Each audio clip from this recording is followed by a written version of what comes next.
welcome les amis, on se retrouve pour The Wrestling News. Au programme du jour, nous allons parler de la Lucha Underground. Nous enchaînerons ensuite par faire une mise à jour concernant une équipe de la Noah qui pourrait se rapprocher de NXT.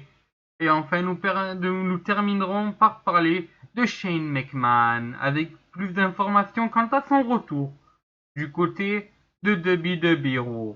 Allez, commençons donc directement par parler des résultats de la Lucha Underground, avec donc les résultats du 5e épisode de la saison 2, diffusé donc le 24 février. Donc, le show a commencé avec Jack Evans qui a battu en opener du show PJ Black, qui est en fait bien sûr, on s'en rappelle, Justin Gabriel. On a ensuite eu une vidéo, donc où on a vu une petite vidéo sur Johnny Mundo avant que cette dernière soit coupée pour que donc Famous B fasse sa pub afin de vendre une voiture. Et d'ailleurs certains d'entre vous sont intéressés, n'hésitez pas à le contacter. King Cuerno a ensuite lui battu Killshot dans le second match de la soirée. On a ensuite eu un match handicap, un Kunflet match. C'est Cisco qui a commencé ce Kunflet match face à Terrano Junior. Mais l'ancien membre de The Crew n'a pas tenu longtemps, 10 secondes au chronomètre. C'est ensuite Castro qui est venu pour essayer de régler son compte à Terrano Junior, mais là aussi ça s'est mal passé pour Castro. Avant que Chavo Guerrero en patron vienne régler les affaires en battant Terrano Junior grâce à un petit subterfuge de notre ami Castro. On a ensuite vu une petite engueulade entre Dario Cueto et Black Lotus. Black Lotus reproche à l'ancien Refe de ne pas vouloir revenir donc dans le temple. Mais ce dernier répond qu'en fait il sera là. Il fera son retour que lorsque son frère sera prêt. Il raconte ensuite une histoire où leur mère était violente, donc entre Dario Cueto et son frère. Et donc ce dernier étant trop faible, mais que ce n'était pas le cas de son frère Matanza. Et Matanza alors tué sa mère d'un coup derrière la tête. Donc un coup, l'objet qui était utilisé pour donner ce coup-là était le taureau rouge. Je sais pas si vous vous rappelez, c'est le petit objet qu'on a souvent vu donc, sur le bureau de Dario Cueto durant la saison 1. Et enfin, pour terminer le show, on avait un petit spot entre Katrina et Pentagon Junior. Pentagon Junior est venu demander un rematch à Katrina, donc face à Prince Puma. Cette dernière a alors refusé, prétextant qu'elle ne donnerait pas de seconde chance à quelqu'un qui a cassé le bras de Mil Muertes.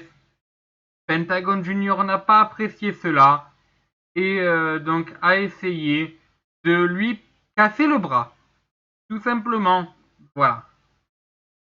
Donc justement, pendant qu'on parle de la Lucha Underground, notons que la chaîne française Action aurait signé un deal avec la fédération mexicano-américaine afin de diffuser cette dernière en France.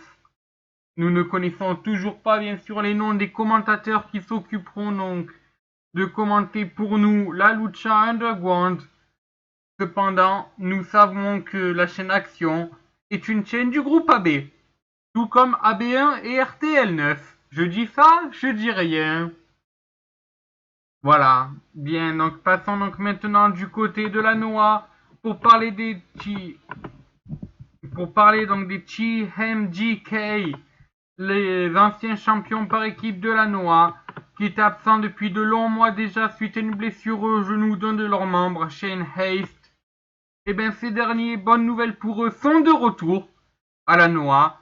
Et ils ont annoncé donc qu'ils feraient une série de matchs comptant pour le TMDK Departure to the World, c'est-à-dire une tournée, leur propre tournée d'adieu à la Pro Wrestling Noah. La raison à cela, c'est que Shane Haste et Mikey Nichols viennent de signer un contrat avec NXT. D'ailleurs, notons que ça fait déjà quelques mois qu'on annonçait ces deux hommes du côté de la division jaune, avant que bien sûr la blessure de Shane Haste vienne retarder cela. Et les deux hommes ont profité de leur blessure pour faire un visa justement pour partir aux États-Unis. Voilà, bien donc maintenant terminons par parler de Shane McMahon. Nous avons donc quelques petites précisions quant à ce dernier, du moins quant à quelques vastes parties du contrat qu'il a signé.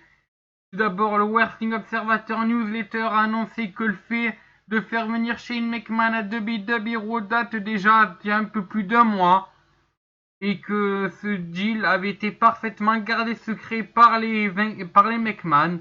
Ainsi, très peu de personnes dans la WWE étaient au courant de cela.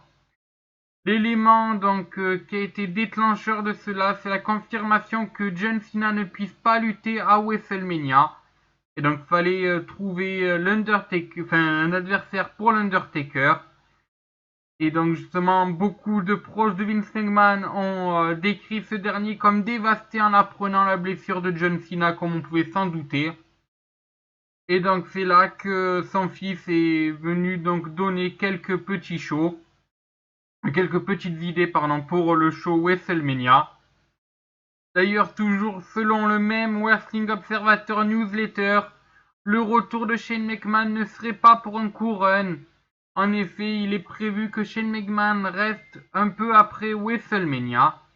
Et justement, concernant la road to WrestleMania, il est indiqué que la WWE souhaite un projet un peu plus edgy qui pourrait donc construire et se traduire par une dynamique assez surprenante. Et justement, cette dynamique assez surprenante, on a pu le voir lors de Derby de Bureau avec le saignement de Roman Reigns. Donc, lors du beatdown qui s'est pris par Triple H. Donc voilà, le retour de Shane McMahon permet là aussi de faire un produit un peu plus edgy. Et c'est tant mieux. Du moins pour nous. Voilà, sinon nous on se retrouvera demain pour les résultats de NXT. Et sur ce, moi je vous dis, bonsoir les amis.